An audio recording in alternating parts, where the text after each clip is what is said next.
ಎಲ್ರಿಗೂ ನಮಸ್ಕಾರ. ನಮ್ಮ ಅಡುಗೆ ಚಾನೆಲ್ಗೆ ಸ್ವಾಗತ. ಇವತ್ತಿನ ವಿಶೇಷ ರುಚಿಕರವಾಗಿ ಆರೋಗ್ಯಕರವಾಗಿರೋ ಅಂಥ ಸೊಪ್ಪಿನ ಸಾರಿನ ರೆಸಿಪಿ. ಮೊದಲನೇ ಸ್ಟೆಪ್ಪಲ್ಲಿ ಪಾತ್ರೆ ತೊಗೊಂಡಿದ್ದೀನಿ. 100 ಗ್ರಾಮ್ಸಷ್ಟು ತೊಗರಿಬೇಳೆಗೆ ಬದಲಾಗಿ ಮಿಶ್ರ ಬೇಳೆಗಳನ್ನ ಉಪಯೋಗ ಮಾಡ್ಬೋದು, ಅಥವಾ ಹೆಸರುಬೇಳೆ ಕೂಡ ಉಪಯೋಗ ಮಾಡ್ಬೋದು. ತೊಗರಿಬೇಳೆನ 1-2 ಸಲ ಚೆನ್ನಾಗಿ ತೊಳಿಬೇಕು. ತೊಗರಿಬೇಳೆನ ತೊಳೆದಿದ್ದಾಗಿದೆ, ತೊಳೆದಿರೋ ನೀರನ್ನ ತೆಗೆದಿದ್ದು ಆಗಿದೆ. ಅರ್ಧದಿಂದ 3/4 ಲೀಟ್ರಷ್ಟು ನೀರು. ಇದು ಮೊದಲೇ ನೆನೆಸಿಟ್ಕೊಂಡಿರೋ ಮೆಂತ್ಯ ಕಾಳು.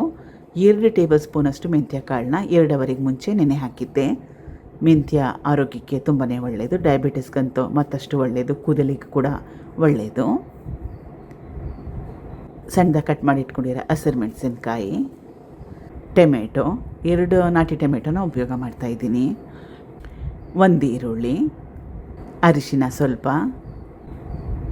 ಜೀರಿಗೆ 1 ಚಮಚದಷ್ಟು. ಇದನ್ನು ಕುಕ್ಕರ್ನಲ್ಲಿ ಇಟ್ಕೊಂಡು 3-4 ಸೀಟಿನ ಕೂಗಿಸ್ಕೋಬೇಕು.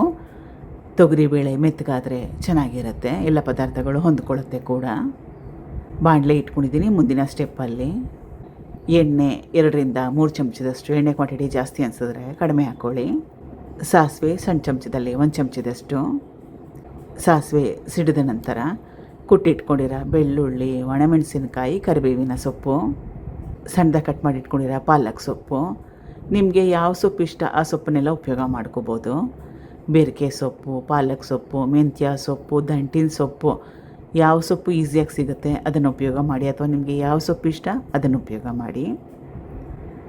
ಪಾಲಕ್ ಸೊಪ್ಪನ್ನ ಹಾಕ್ಕೊಂಡ್ಮೇಲೆ ಗ್ಯಾಸ್ ಸ್ಟವ್ನ ಲೋ ಟು ಮೀಡಿಯಮ್ ಫ್ಲೇಮ್ನಲ್ಲಿ ಇಟ್ಕೊಂಡು 3-4 ನಿಮಿಷ ಬೇಯಿಸ್ಕೊಂಡ್ರೆ ಸಾಕಾಗುತ್ತೆ. 3-4 ನಿಮಿಷ ಆದಮೇಲೆ ಇದು ಕುಕ್ಕರ್ನಲ್ಲಿ ಬೇಯಿಸಿಟ್ಕೊಂಡಿರೋ ತೊಗರಿಬೇಳೆ ಕಲಿಸ್ಕೋಬೇಕು ಚೆನ್ನಾಗಿ. ಕನ್ಸಿಸ್ಟೆನ್ಸಿ ನೋಡಿ ನಿಮ್ಗೆ ಯಾವ ರೀತಿ ಬೇಕಂತ ಅದ್ರ ಪ್ರಕಾರವಾಗಿ ನೀರನ್ನ ಉಪಯೋಗ ಮಾಡಿ. ರುಚಿಗೆ ತಕ್ಕಷ್ಟು ಉಪ್ಪು. ಮತ್ತೊಮ್ಮೆ ಇದನ್ನು ಕುದಿಸ್ಕೋಬೇಕು.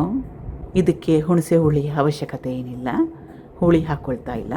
ಟೊಮೆಟೊ 2 ಹಾಕ್ಕೊಂಡಿದ್ದೆ, ಅಷ್ಟೇ ಸಾಕಾಗುತ್ತೆ. ಈಗ ರುಚಿಕರವಾಗಿರೋಂಥ ಸೊಪ್ಪಿನ ಸಾರು ರೆಡಿಯಾಗಿದೆ. ಸಖತ್ ಟೇಸ್ಟಿಯಾಗಿತ್ತು, ಮಾಡೋದು ಕೂಡ ತುಂಬಾ ಸುಲಭ. ಟ್ರೈ ಮಾಡಿ. Thank you for watching. ಧನ್ಯವಾದಗಳು.